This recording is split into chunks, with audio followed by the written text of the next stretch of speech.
Let's get more now on our top story, Donald Trump's visit to Saudi Arabia.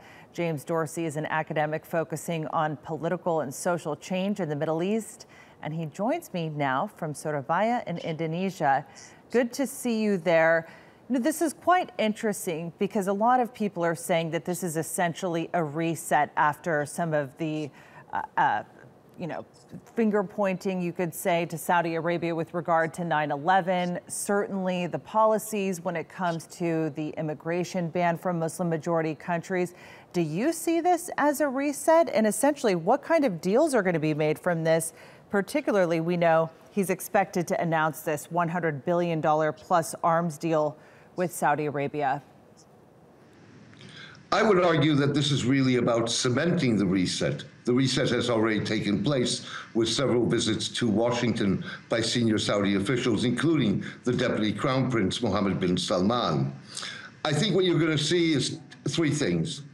First of all, a cementing of the relationship with Saudi Arabia, which involves not only the arms deals, but massive deals with other U.S. companies. The Saudi Arabian oil company Aramco has said that it will be signing some $50 billion in deals. You will also see a clear alignment of policy with regard to Iran.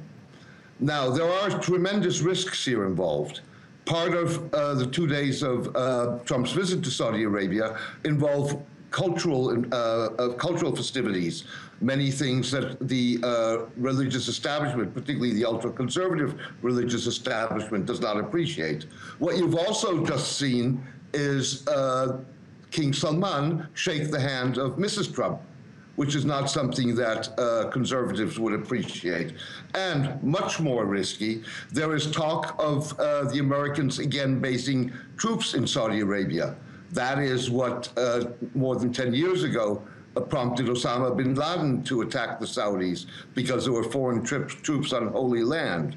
There's also talk whereby the Saudis and the Gulf states have made an offer, or supposedly made an offer to Israel, under which if the Israelis were to declare a partial ban on settlements or freeze on settlements, the Gulf would allow Israeli companies to be based in the Gulf, would allow Israeli aircraft to fly through Gulf airspace, and there would be direct telephone communications.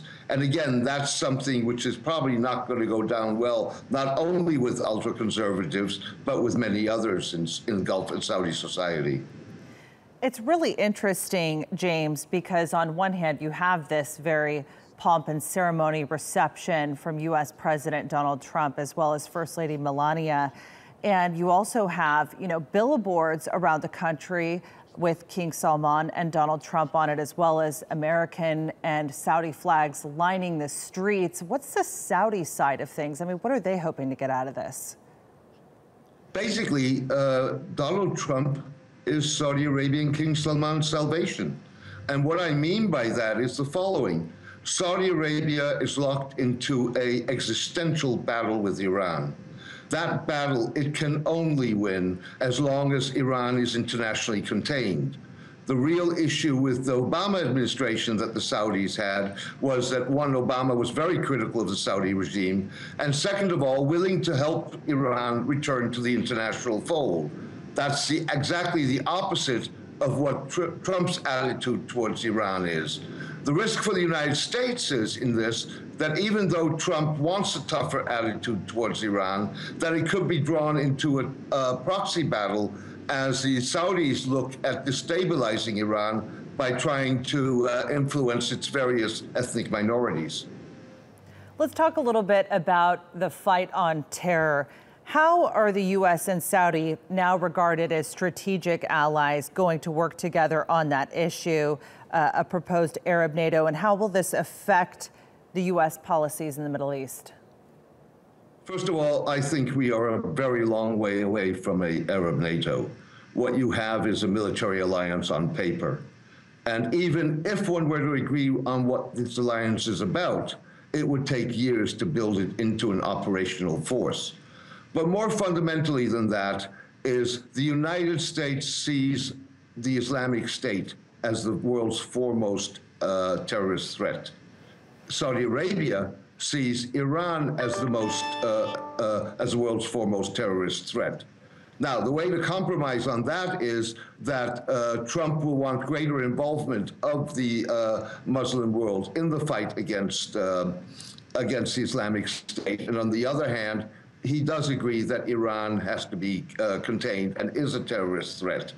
The problem of the definition of who poses the greatest threat in terms of terrorism is a problem within the Muslim alliance itself, because while Saudi Arabia identifies Iran first and foremost, many Muslim countries would like to steer away from that. James Dorsey, this is an interesting one to watch. Thank you so much for joining us and for your valuable insight.